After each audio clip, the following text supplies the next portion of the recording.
ევრობასკეტი 2025 გრძელდება და გრძელდება საქართველოს ნაკრებისთვისაც, რომელმაც უკვე ისტორიულ შედეგს მიაღწია და გავიდა 8 საუკეთესო გუნდს შორის ისტორიაში პირველად და ასევე ისტორიაში პირველად დაამარცხა საფრანგეთის ნაკრები. საქართველოს ნაკრების მომდევნო მეტოქე ფინეთი იქნება, რომელსაც 10 სექტემბერს დაუპირისპირდება და ამ მატჩისთვის უკვე ემზადება ალექსანდრ ჯიკიჩის გუნდი. ქართველმა კალათბურთელებმა გამართეს ვარჯიში და ემზადებიან ხვალინდელი ისტორიული მატჩისთვის, რომლის მოგების შემთხვევაშიც უკვე ტურნირის ბოლომდე დარჩება საქართველოს ნაკრები და რა თქმა უნდა იქნება 4 საუკეთესო ევროპულ გუნდს შორის, თუმცა ეს შედეგიც უკვე ისტორიულია, რადგანაც საქართველოს პირველად ითამაშებს 8 საუკეთესო გუნდს შორის, როგორც ქართველმა კალათბურთელებმა აღნიშნეს, ისინი აგრძელებენ გამოსვლას ისტორიის წერას და ეცდებიან, რომ ხვალ კიდევ ერთი მნიშვნელოვანი გამარჯვება მოიპოვონ ქართული კალათბურთისთვის და საქართველოსთვის.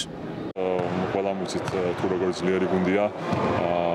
მათ ბევრჯერ შევხვედრი ვართ, მაგრამ არასდროს შევხვედრი ვართ, არც ისინი და არც ჩვენ, როდესაც თამაშობთ სრული შემადგენლობით.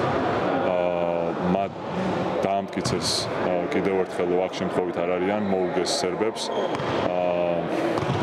ეს ალბათ ერთ-ერთი უდიდესი წარმატება იყო მათი ეროვნული ნაკრებისათვის და ასევე ჩვენც ვიმყოფებით დაახლოებით იგივე პოზიციაში, რომ დავამარცხეთ საფრანგეთი, გავედით პირველად ისტორიაში 4-თა ფინალში და ჩვენთვის ორივეთვის არის უმნიშვნელოვანესი.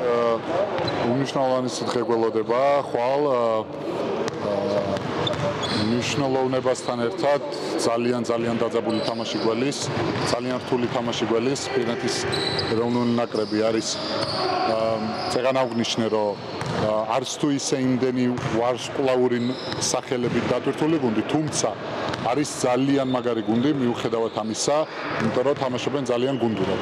ერთი გამორჩეული ფიგურა ყავთ მათ ლაური მარკანელის სახით, მაგრამ მის გარშემო იმდენად გამოცდილი და კარგი მოთამაშეებით არის ეს ნაკრები დაკომპლექტებული, რომ ძალიან სახიფათო გუნდს ქმნის.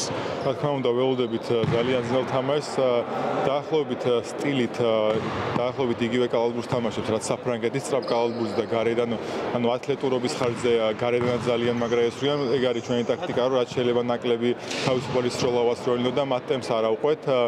ამ შემადგენლობით პირველად თამაშობთ მარკანენით სხვანაირი გუნდი არის ფინეთის ნაკრები, მაგრამ ჩვენც ამ შემადგენლობით კიდე ორი მოთამაშე გვაქვს დამატებული, გოგა და მამუ, რაც ძალიან კარგ თამაშს აჩვენებს და რა ვფიქრობ, რომ ძალიან კარგი ბრძოლა იქნება ჩვენ მიზანს ესე რომ ვთქვათ დასახული რაც ქონდა მივაღწიეთ, მაგრამ ამით არ ვჩერდებით ნამდვილად გულის სიღრმეში ყველას მეტი და დღეს ვარჯიში საქართველოს ნაკრების მეტოქემ ფინეთის ნაკრებმაც გამართა.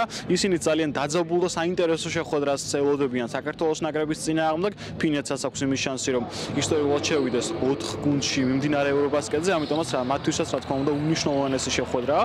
როგორც თავად ფინელმა კალათბურთელებმა აღნიშნეს, ფავორიტი ამ შეხვედრაში არ არსებობს და ძალები 50-50-ზე არის, ორივე გუნდს აქვს ამბიცია და შანსი იმისა, რომ მოხვდეს საუკეთესო 4-ში. ჩვენთვის ეს უკვე ზედიზედ მეორედ ხდება, მაგრამ თავარი ისაა, რომ უკვე შეგვიძლია ვიამაყოთ. ჩვენი გულშემატკივრები ამაყები არიან, რომ შეუძლიათ ტურნირზე დარჩნენ და ამით სიამოვნება მიიღონ თუნდაც 8 გუნდს შორის.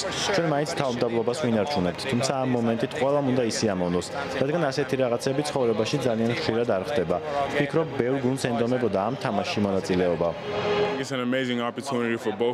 ეს შესანიშნავი შესაძლებლობაა ორივე გუნდისთვის, რომ აჩვენონ რამდენად გაიზარდნენ. ჩვენთვის ძალიან მაგარია, რომ ვითამაშებთ ქვეყნის წინააღმდეგ, რომლისთვისაც ეს თამაში ისტორიულია, ისევე როგორც ჩვენთვის.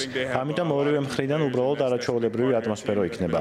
ვფიქრობ, საქართველოს ბევრი მნიშვნელოვანი მოთამაშე ყავს.